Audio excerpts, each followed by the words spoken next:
paz do Senhor Jesus, meu querido irmão, a paz do Senhor Jesus, minha querida irmã, que prazer imenso, meus irmãos, nós estamos juntos mais uma vez, para nós aqui juntos participarmos, todos nós, eu aqui gravando o vídeo, tendo a responsabilidade aqui de ler uma palavra para você, de trazer um conteúdo para você, e você também junto comigo vai participar, deixando seu like, deixando seu comentário, compartilhando com alguém. O meu muito obrigado. Desde já, você que me acompanha já aí por alguns dias, por algumas semanas, por meses aí, você que me acompanha, que sempre tem comentado os meus vídeos, tá bom? Deus te abençoe grandemente a tua vida, tá bom? Mais uma vez, meus queridos, nós estamos dando graça a Deus, Pai, Deus Filho e Deus Espírito Santo, pela oportunidade que o Senhor, mais uma vez, concedeu-nos de mais uma vez aqui estarmos, tá bom? Mais um dia da semana, uma manhã de quarta-feira, na qual Deus proporcionou para nós estarmos juntos, tá bom? Vamos dar glória a Deus, agradecer a Ele por tudo quanto Ele tem feito na nossa vida e agradecer, estar grato a Ele por tudo quanto Ele é, tá bom? Mais uma vez, canal Palavras Vivas, transmitindo conhecimento. Nós estamos falando sobre escatologia, tá? Estudo sobre acontecimentos futuros. E que base alguém tem para falar que sabe o teu futuro? Que base uma pessoa tem para falar que sabe o teu futuro? Ou que base tem uma pessoa para ler o teu futuro na palma da tua mão? Onde está escrito o teu futuro? Na palma da tua mão? Nas estrelas? No tarô? Nos búzios? Nas cartas?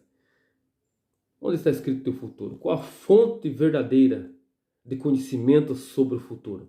Com certeza, sem sombra de dúvida, nós temos aprendido aqui no canal que a única fonte real de conhecimento sobre o futuro é a palavra de Deus, tá bom?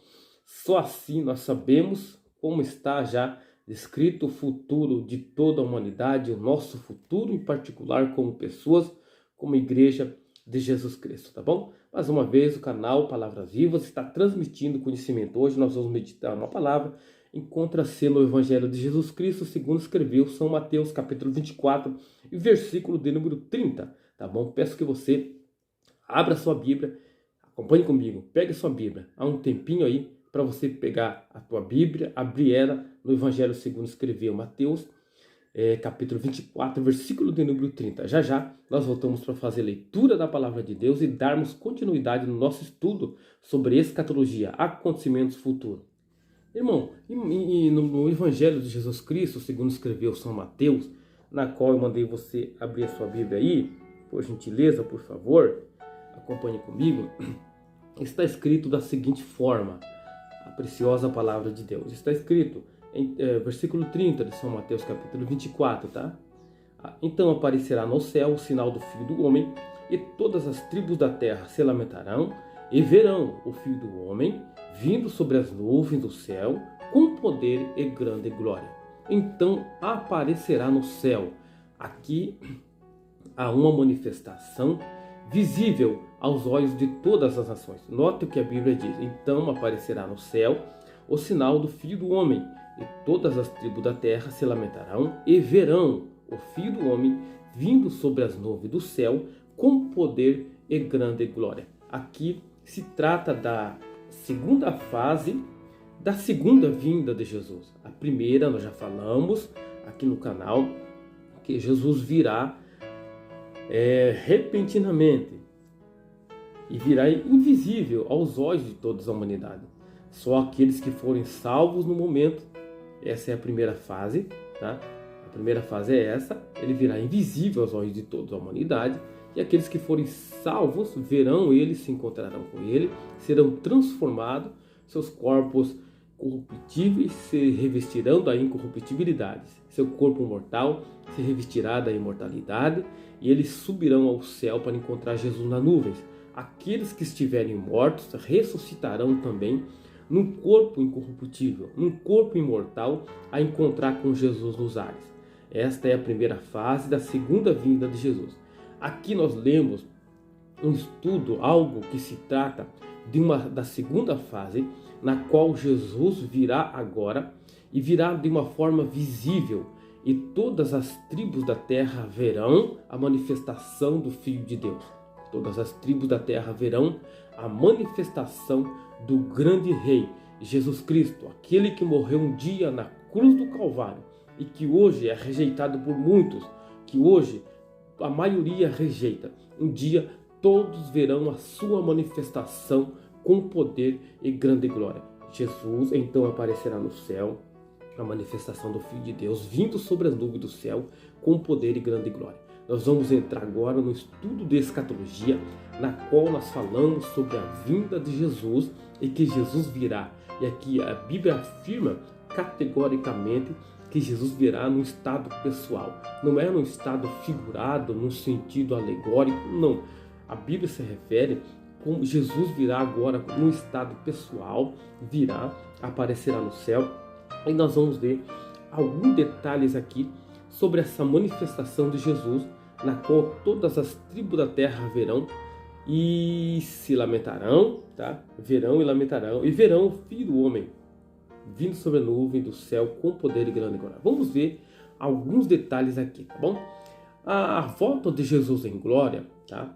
Jesus voltará em glória no fim da grande tribulação. A grande tribulação, nós tratamos esse assunto já no nosso último estudo, falamos detalhes sobre a grande tribulação. Então aqui fica definido que no final da grande tribulação, Jesus virá em glória. Tá?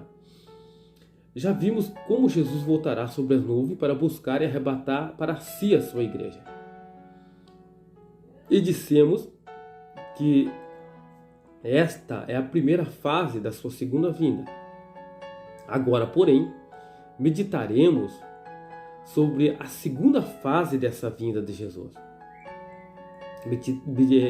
Quando ele voltará em glória, visível aos olhos de todos os homens.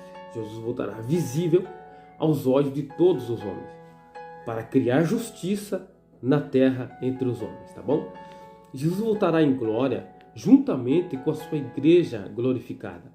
Aquela igreja, os salvos que ele arrebatou, naquela primeira fase que nós falamos, aqueles salvos, os que estavam mortos, os que estavam vivos foram transformados, e esse Jesus arrebatou. Agora, na sua manifestação, na segunda manifestação, quando ele virá no estado pessoal, todos verão, ele voltará com esta igreja, com esses que ele arrebatou, ele voltará com eles agora, tá bom? Vimos anteriormente como o exército de milhões de homens se defrontarão no vale do Armagedon e como Israel estará prestes a ser derrotado diante dos ataques do anticristo a Jerusalém. Nesse momento ocorrerá um milagre. Nesse momento ocorrerá um milagre nas nuvens do céu. Aparecerá um exército de milhões vestido de branco e cavalgando cavalos brancos.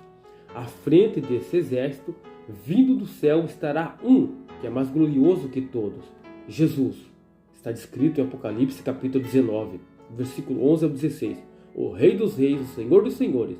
Chegou o momento de Deus revelar ao mundo o bem-aventurado, o único poderoso. 1 Timóteo 6,15. Jesus voltará visível aos olhos de toda a humanidade. Apocalipse 1,7.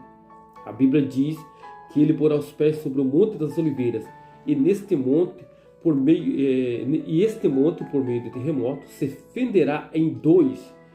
Alguns profetas descreveram este assunto, Zacarias 14, 3 ao 4.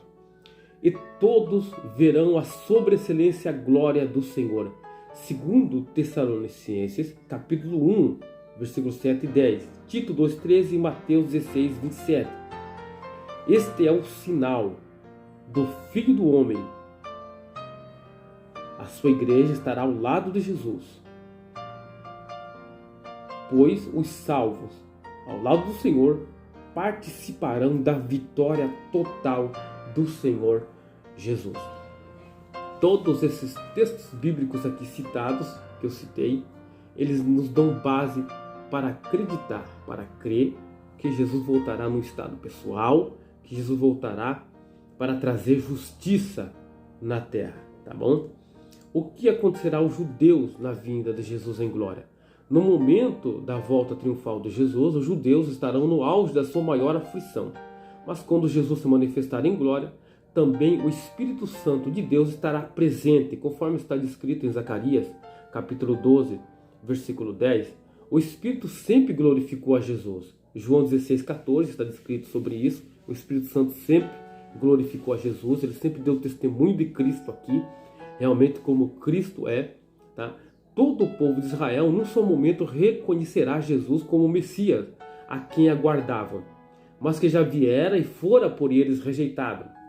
No entanto, reconhecerão seus pecados e chorarão, certamente com um enorme peso de consciência por terem feito aliança com o Anticristo. Mas o Espírito revelará aos judeus a fonte de purificação que se abriu também para eles.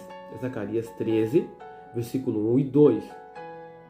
O Senhor os purificará por meio do seu sangue, ou o Senhor os purificará por meio do sangue de Jesus. Ezequiel 36, 24, 27, Jeremias 50, 20. Veja que os relatos dos profetas do Antigo Testamento, eles falavam também sobre uma purificação de Israel. Eles falavam sobre a salvação de Israel, uma restauração. Ezequiel 37, por exemplo, quando você vê ali, o profeta Ezequiel está falando de duas restaurações de Israel. A primeira restauração, uma restauração social, política, uma restauração em que Israel seria reconhecida como país. Nós falamos também sobre esse assunto aqui. Era duas restaurações. Só que a segunda restauração, que seria uma restauração espiritual, ainda não aconteceu com Israel. E os profetas aqui estavam relatando que essa restauração espiritual com Israel iria acontecer, na qual, no capítulo de Ezequiel 37, a Bíblia fala que Deus colocaria o Espírito dele nele, eles se puseram em pé e ficariam em pé com um exército grande e extremo. Uma restauração na qual Deus colocaria seu Espírito sobre eles, na qual Deus os salvaria. E inúmeros profetas do Antigo Testamento falam sobre a restauração espiritual de Israel, que ainda não aconteceu. E aqui a Bíblia nos dá menção para crer, nos dá base para crer que essa restauração espiritual de Israel acontecerá na segunda fase da vinda de Jesus, quando Jesus voltar em glória, quando Israel estiver prestes a ser aniquilado pelo ataque do Anticristo, aí acontecerá um grande milagre no céu. Jesus voltará em glória, o seu povo não pode ser destruído. Note que você vai ver até mesmo na história da humanidade, não só na história da Bíblia, mas na história da humanidade houve história em que os judeus foram perseguidos. Há grande massacre de judeus. Judeus foram perseguidos, mas a nação de Israel, Deus tem uma promessa que ainda não cumpriu sobre essa nação. Essa nação não pode ser destruída, essa nação não pode ser aniquilada. Note que inúmeras vezes tentaram aniquilar Israel, mas não conseguiram por causa da intervenção divina, porque o que Deus tem para cumprir com Israel, Deus cumprirá, que é a sua restauração espiritual, que é a sua salvação, que é a sua credibilidade em Jesus Cristo, que morreu por eles, que um dia eles rejeitaram, mas um dia os profetas dizem que eles num só dia vão crer, vão aceitar Cristo como o único e suficiente Salvador, que Deus os restaurará pelo sangue do próprio Cristo, do próprio Filho dele, que morreu na cruz do Calvário. Note que os profetas todos falavam sobre isso. Ezequiel 36, 24, 27, Jeremias 50, 20 e inúmeros outros profetas menores também, falavam sobre essa restauração espiritual de Israel, que vai acontecer nessa segunda fase, na qual Jesus virá em glória. No auge da sua maior aflição, quando Israel estiver prestes a ser aniquilado, acontecerá este milagre no céu, tá bom? E assim se cumprirá a segunda parte da profecia de Ezequiel 37, que nós estávamos falando aqui. Quando o Espírito entrou nos corpos mortos e esses se puseram em pé, um exército extremamente grande. Ezequiel 37, 10. Tá?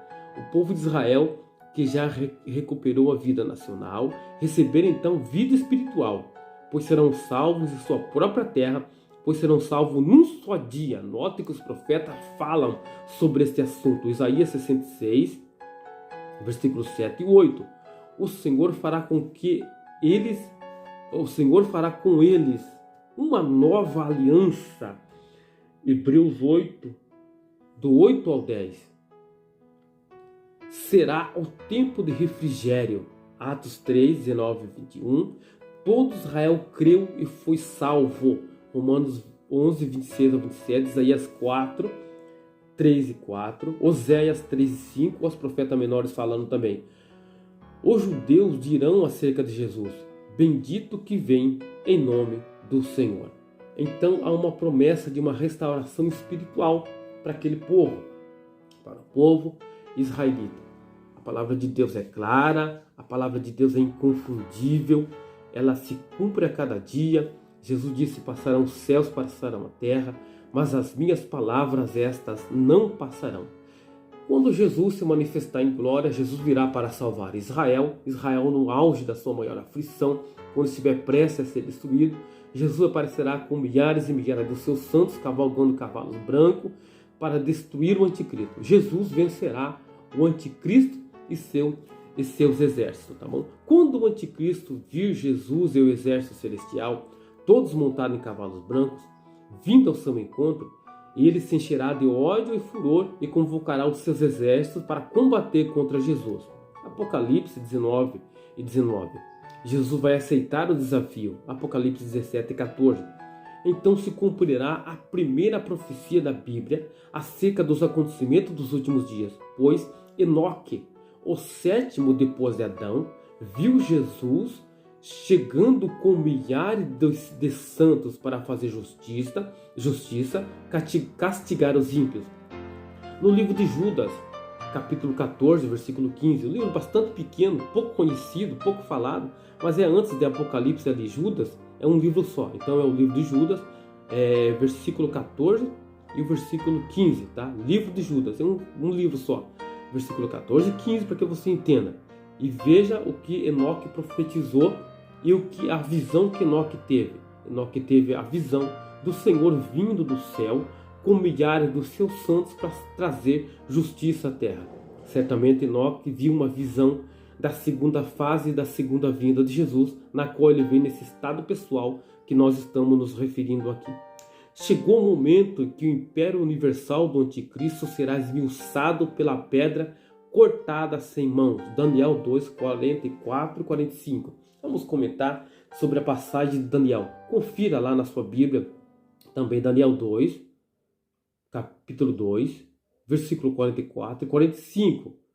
Para que você veja e entenda. Se você não ouviu falar sobre essa passagem, há uma visão em sonhos que o rei teve, tá?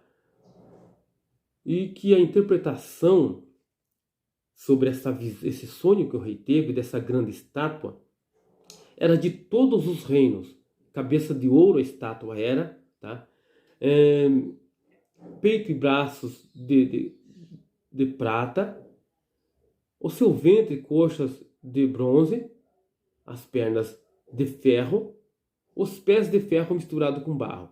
Esse sonho se referia aos reinados, tá? Que aconteceriam de impérios que dominariam o mundo. Cabeça de ouro era a própria Babilônia na época do próprio rei que havia sonhado. Cabeça de ouro, tá? Que estava reinando o mundo de então até aquele momento. Depois se refere a outros reinos. Prata, que era inferior ao reino babilônico, que foi o reino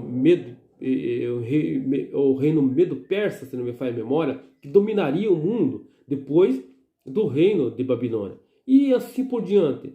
Bronze, que era inferior à prata, reinaria o mundo, que foi o reinado de Alexandre o Grande, e o reinado de ferro, que foi o reinado de Roma, depois os reinados que reinariam juntamente, que era barro misturado com ferro.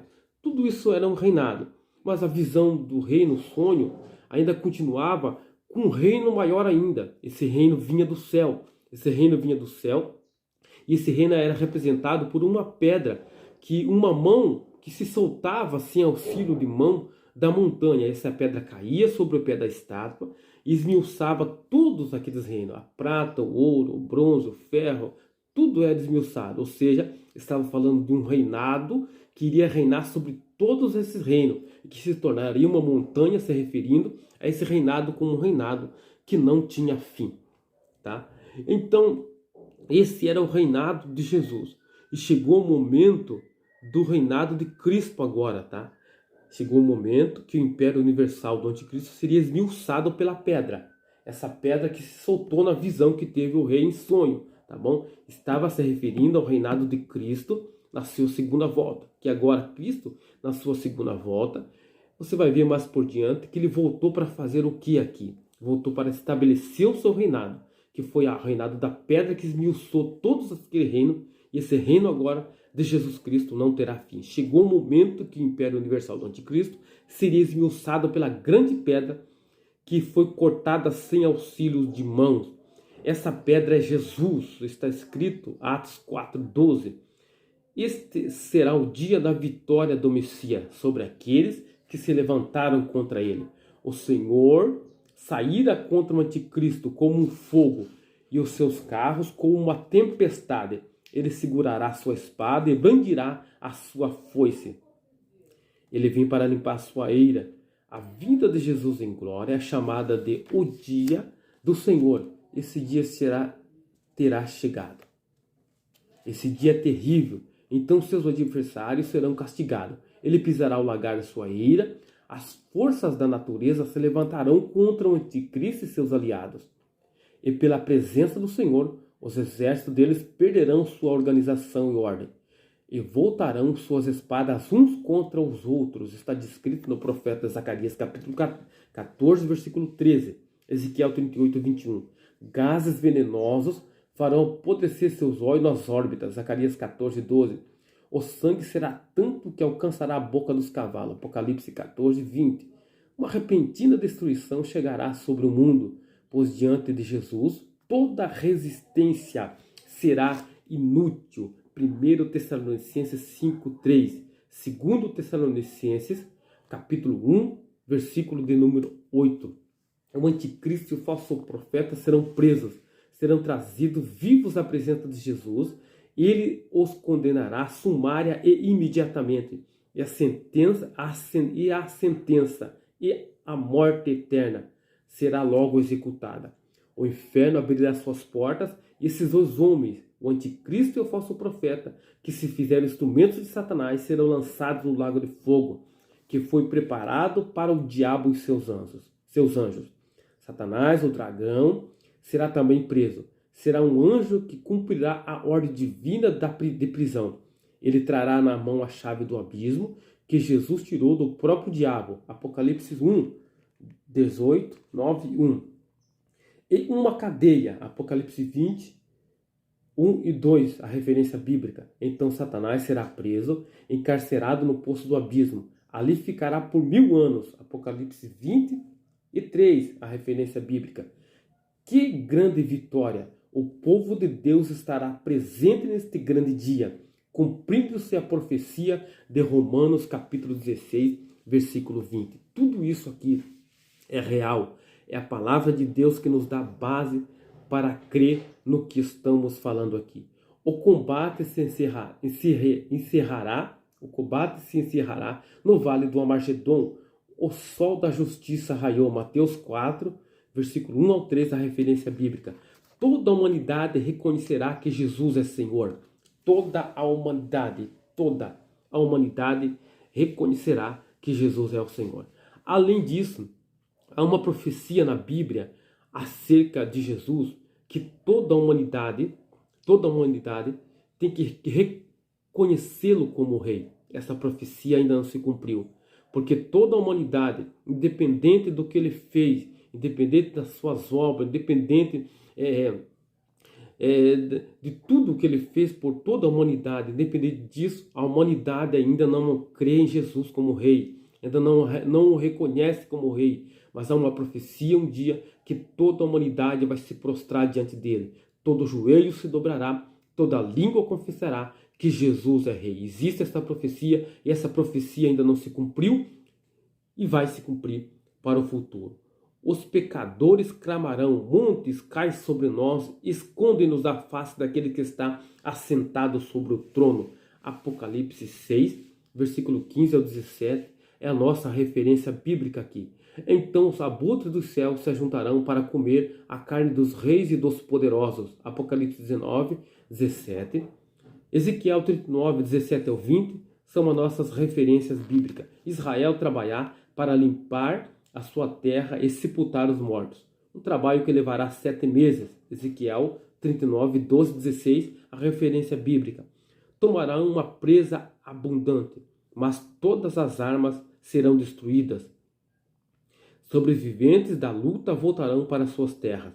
sabendo que Deus operou e pelejou pelo seu povo Israel. Aqui está a restauração espiritual de Israel.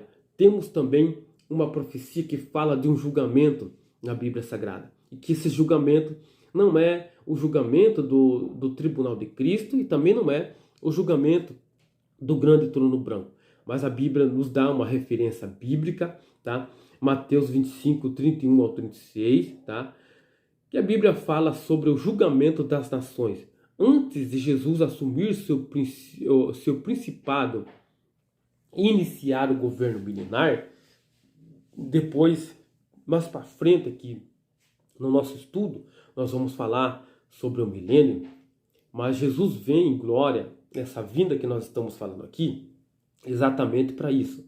Para aqui na Terra ele estabelecer o milênio, tá? Nós vamos aprender mais sobre isso, não se preocupe. Mas Jesus vem nessa segunda fase aqui para limpar a Terra, tá? Para limpar a Terra, para salvar Israel, para trazer a justiça eterna à Terra, tá bom?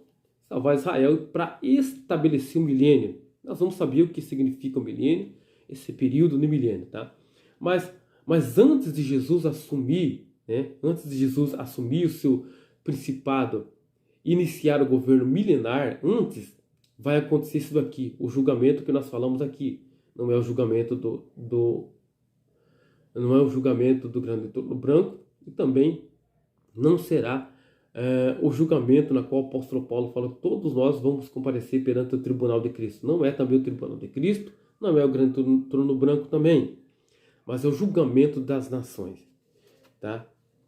E ele julgará as nações. Lemos a esse respeito em forma de uma parábola profética no sermão de Jesus em Mateus capítulo 25, 31 ao 46, a referência bíblica, tá? Esse julgamento não deve ser confundido com o juízo final diante do trono branco, que terá lugar após o milênio. O julgamento do trono branco será após o milênio. Nós vamos falar sobre tudo isso passo a passo aqui, tá bom? Apocalipse 20, 11 é a nossa referência bíblica. Acerca do julgamento das nações, a Bíblia fala pouco, mas nós vemos alguns exemplos aqui, tá bom? O tempo desse julgamento. Jesus disse que será na sua vinda em glória, Mateus 25, 31. Ou seja, a segunda fase da vinda de Jesus, segundo Tessalonicenses 1, 7 e 10, a referência bíblica. Depois que o exército do anticristo for vencido, Jesus se assentará no seu trono de glória. Isso se dará no lugar em que a Bíblia chama o Vale de Josafá. Joel 3, 12 e 14. Jesus agora é rei, pois na parábola está escrito, o rei lhes dirá, tá? Isso se refere ao julgamento das nações, tá? O próprio Cristo dizendo, o rei lhes dirá. Agora Jesus é reconhecido aqui, no lugar que a Bíblia chama de Vale de Josafá. Jesus é reconhecido como rei, está sobre um trono, mas ele vai julgar as nações, o julgamento das nações. Veja que isso que eu estou falando para você é bíblico, é com base bíblica.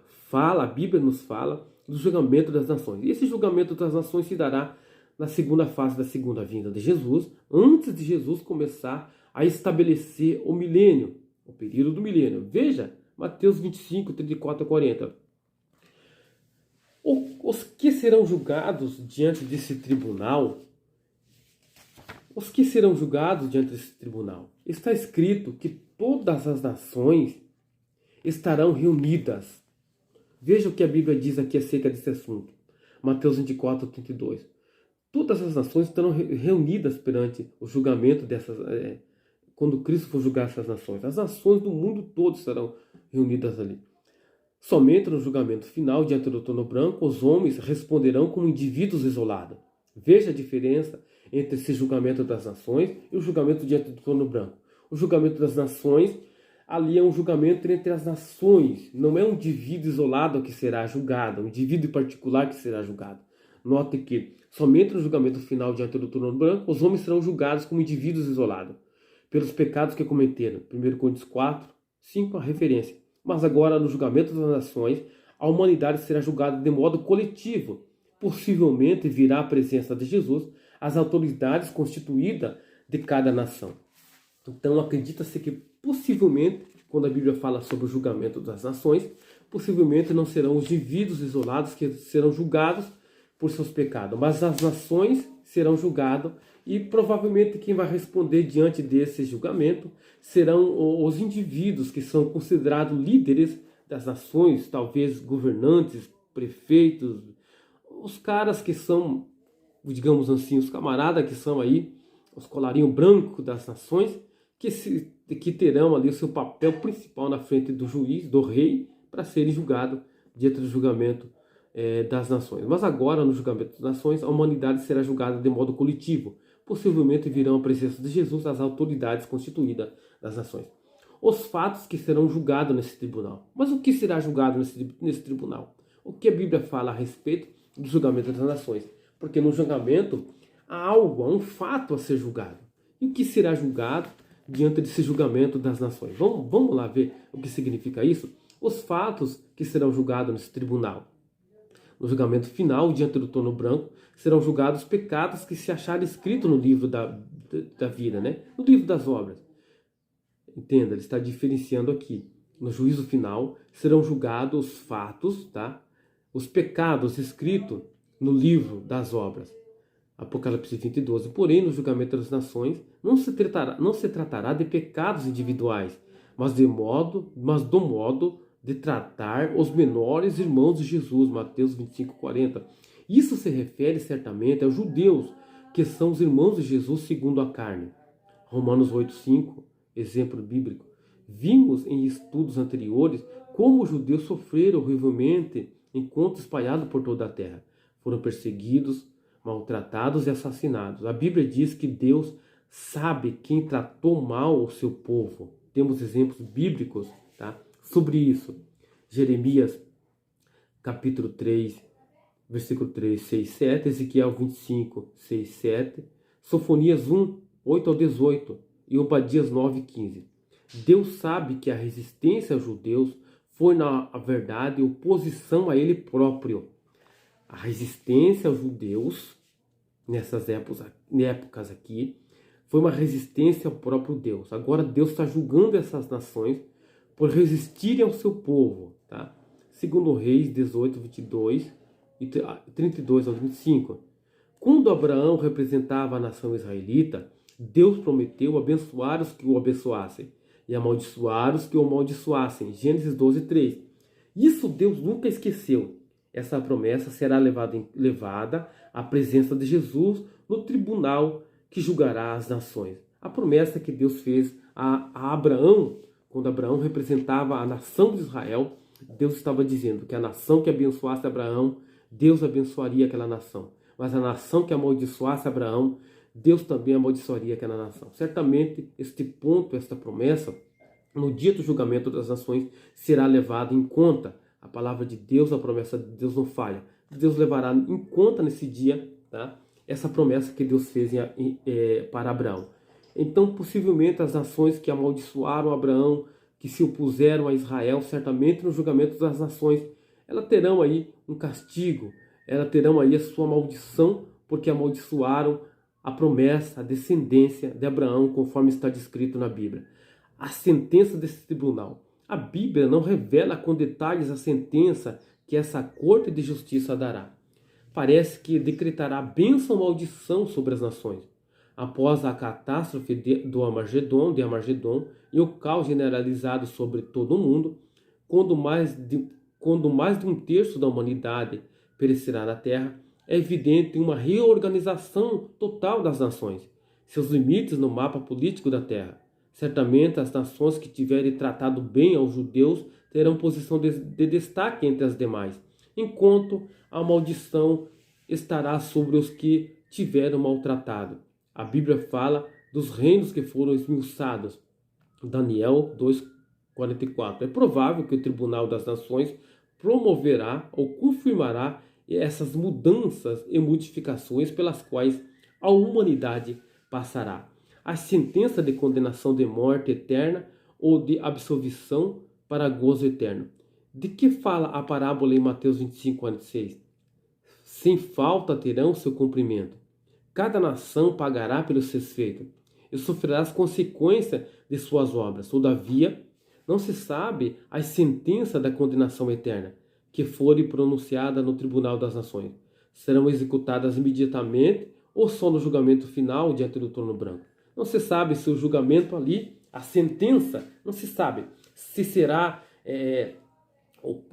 julgada imediatamente ou só depois do julgamento do trono branco, tá? Sabemos que não haverá ninguém no inferno quando o anticristo e o falso profeta forem ali lançados. Apocalipse 19, versículo de número 20 está a nossa referência bíblica. Quando Satanás for lançado também, quando o anticristo e o falso profeta forem lançados ali, e quando Satanás for lançado também no mesmo lugar, 1000 anos mais tarde, somente o anticristo e o falso profeta estarão nessa prisão. Ninguém mais foi para lá enviado. Apocalipse 20, 11, nossa referência bíblica. Concluímos daí que os condenados no tribunal das nações, governantes que responderão por crimes de responsabilidade, não terão sua sentença executada imediatamente, mas no julgamento final, quando a trindade satânica receberá toda a condenação. Apocalipse 20, 15, nossa referência bíblica. A perspectiva profética permite-nos dissociar datas. Quando Jesus fala acerca da ressurreição dos justos e dos injustos, em João 5, 29 e 29, ele fala desse fato como um acontecimento único, embora discorresse 1000 anos entre um e o outro acontecimento. Tá? Jesus não marca data, Jesus não fixa data, mas ele fala de fatos, de acontecimentos que nós temos a certeza e convicção que estão prestes a acontecerem. Tá? Jesus não dissocia datas, não, ele não fala sobre data, ele fala sobre acontecimentos futuros que nós temos que estar atento que breve vai acontecer. O Rei da Glória fará soar a palavra do seu poder. Os mártires da grande tribulação ressuscitarão. Note que, durante o período da grande tribulação, muitos ainda passarão pela espada, morrerão por amor ao testemunho a Jesus Cristo, por não terem aceitado o sinal da besta. Esses morrerão, fixarão o seu testemunho com o próprio sangue. Mas note que esses que morreram durante o período da grande tribulação, quando Jesus voltar em glória, Jesus ressuscitará estes para também reinar com ele durante o período do milênio. O Rei da Glória fará soar a palavra de Deus, a palavra do seu poder, e os mártires da grande tribulação ressuscitarão. Multidões de pessoas durante a grande tribulação negar-se-ão a adorar a besta ou a imagem dela, bem como aceitar o seu sinal. Ficarão firmes no testemunho de Jesus e na palavra de Deus, e por isso serão todos assassinados. Que banho de sangue! Nunca em todos os tempos correu tanto sangue por causa do amor de Jesus. Mas apesar de morrerem, sairão vencedores. Apocalipse 15, 2. Venceram por não se curvarem à besta. Venceram porque pelo testemunho obtiveram a salvação. A poderosa voz de Jesus, na poderosa voz de Jesus, todos ressuscitarão com corpos glorificados. Que grande alegria para esses será ver Jesus e contemplar a grande multidão de salvos que foram arrebatados sobre as nuvens na vinda de Cristo. Agora os mártires se unirão à igreja glorificada que do céu desceu com Jesus, e juntos governarão a terra por 1000 anos sob a direção do Senhor Jesus. A grande tribulação terá terminado. Israel estará salvo. Todos se esforçarão para apagar os rastros e as ruínas da grande catástrofe mundial. As nações sofrerão as amargas consequências do regime do anticristo. Mas, nesse tempo, mais de 1/3 da parte da humanidade terá perecido. Jesus e sua igreja governarão o mundo, reconstruirão as nações. O milênio está às portas. É o próximo estudo que nós vamos falar para complementar aqui esta parte, tá bom? Nós vamos fazer uma comparação agora, preste atenção comigo aqui. Nós vamos fazer uma comparação entre as duas fases da vinda de Jesus. Vamos fazer uma comparação entre as duas fases de Jesus, tá? Nós falamos da primeira, depois teve alguns estudos entre a primeira e a segunda vinda, entre a primeira fase da segunda vinda e a segunda fase da segunda vinda. Houve alguns estudos aqui no meio, nós chegamos aqui. Mas nós vamos fazer aqui algumas comparações, tá bom? Entre as duas fases da vinda de Jesus. Presta atenção, nós falamos sobre a fase de Jesus nas nuvens, quando ele arrebata a igreja. E a segunda fase, agora nós passamos, que ele virá em glória para salvar Israel, destruir o anticristo, o falso profeta, lançar eles no inferno, estabelecer o seu reinado, julgar as nações. Essa foi a segunda fase. A primeira, arrebatamento, e a segunda, dessa forma aqui. Nós vamos trazer aqui alguma comparação. Presta atenção, Jesus, a sua vinda nas nuvens do céu para arrebatar a igreja, o tempo da sua vinda, dia e hora são desconhecidos, antes da grande tribulação, tá? No tempo da vinda de Jesus para arrebatar a igreja, entenda, dia e hora são desconhecidos. E é antes da grande tribulação. Agora, a vinda de Jesus em glória, o tempo da vinda de Jesus em glória, é no fim da grande tribulação, 7 anos mais tarde, após o arrebatamento, quando todos os povos, no fim da grande tribulação, se reunirem contra Jerusalém. Esse é o tempo, a diferença, a comparação entre as duas vindas, tá bom? O modo da vinda de Jesus para arrebatar a igreja. Jesus virá com alarido, com voz de arcanjo e com trombeta de Deus.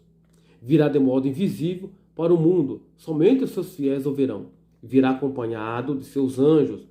Virá sobre as nuvens, onde encontrará sua igreja. Agora, o modo da vinda de Jesus, na segunda fase, quando ele virá no estado pessoal, que nós estudamos agora. Virá com poder e grande glória, com labareda de fogo, virá visivelmente, todo olho o verá. Virá com os seus santos e com a sua igreja, e com os anjos. Jesus porá os pés no Monte das Oliveiras, fora de Jerusalém. O modo como ele virá nas duas fases é a comparação. Agora, os resultados, tanto da vinda de Jesus para arrebatar a igreja, é assim, a vinda de Jesus para arrebatar a igreja, o resultado, os que morreram em Cristo ressuscitarão. E parte da igreja que vive na terra será arrebatada. E quando eles forem arrebatados lá no céu, passarão diante do tribunal de Cristo. Estudamos sobre isso. Todos os crentes terão as suas recompensas avaliadas, as suas obras avaliadas. E estaremos para sempre com o Senhor. Este é o resultado. Agora o resultado da vinda de Jesus em glória. O resultado da vinda de Jesus em glória, tá? Todos os exércitos do anticristo serão destruídos no Armagedon. O anticristo e o falso profeta serão lançados no lago de fogo. Satanás será preso por 1000 anos. Os mártires da grande tribulação ressuscitarão, se reunirão à igreja glorificada e reinarão com Jesus por 1000 anos. Israel será salvo, assumirá suas funções no milênio. Jesus estabelecerá o milênio. Terminamos aqui. Espero que tenha dado para você compreender essas maravilhas. O vídeo vai ficar gravado aqui. Pegue bem as referências bíblicas nas quais nós passamos aqui, para que você compreenda. O fato é que nós cremos nisso aqui.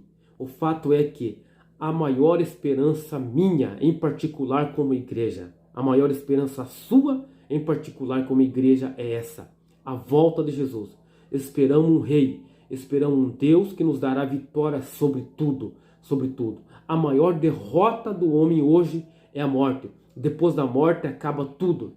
Mas a maior vitória que Deus dará para o homem que acredita nele é a vitória sobre a morte, quando todos forem ressuscitados. Ou aqueles que estiverem vivos, os seus corpos mortais serão transformados num corpo imortal, onde a morte não terá mais poder. Este é o nosso maior inimigo a ser destruído, a morte. Essa é a nossa maior esperança, um dia de passar da morte para a vida, de ter vida com Cristo na sua vinda. Deus te abençoe no nome do Senhor Jesus Cristo. Nosso próximo estudo, nosso próximo passo aqui será o milênio. Nós vamos falar quando Cristo veio em glória e começou agora a estabelecer o milênio. Deus te abençoe em Cristo Jesus, tá? Não deixe de curtir o vídeo, de fazer o seu comentário. Lembrando que nós não estamos aqui para contrariar o pensamento de ninguém. Eu sei que tem pessoas que pensam diferente da gente. Ninguém tem um pensamento igual. Nós não estamos aqui